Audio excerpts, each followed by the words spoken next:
যাত্রা দেখে ফিরতে ফিরতে অনেকটাই রাত হয়ে যাবে, সেই জন্য আমরা সবাই ডিনারটা করেই বেরিয়েছি।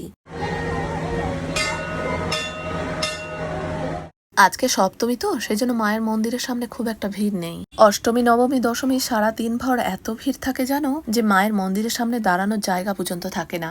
আজকে না এত গরম পড়েছে, ফাঁকা আছে তাতেও যেন ভীষণ গরম লাগছে। এই দেখো মায়ের মন্দিরের সামনে এই যে স্টেজটা করা হয়েছে, এখানটাতেও কটা দিন ধরে যাত্রা হয়। আর আরেকটা জায়গায় হয়, সেটা হচ্ছে চকবাজারে। চলো সেইখানেতেই এবার যাব।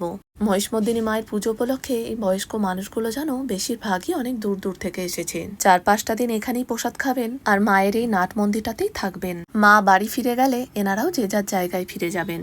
শ্রাবণের পূর্ণিমা তিথি ধরে মহিষমর্দিনী মায়ের পুজো হয়, সেই তিথিতেই আবার চকবাজারে বৌমা পুজো হয়ে থাকে।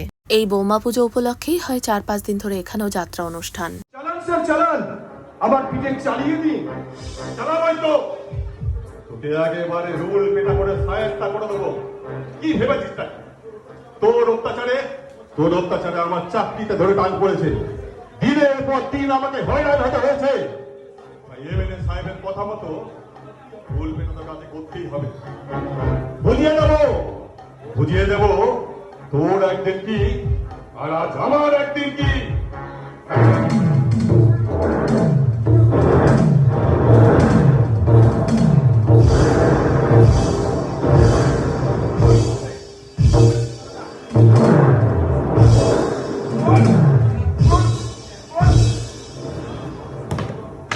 আজকের যাত্রাপালার নামটা তো তোমাদের বলাই হলো না। যাত্রাপালার নামটা হচ্ছে সত্যযুগ আসছে।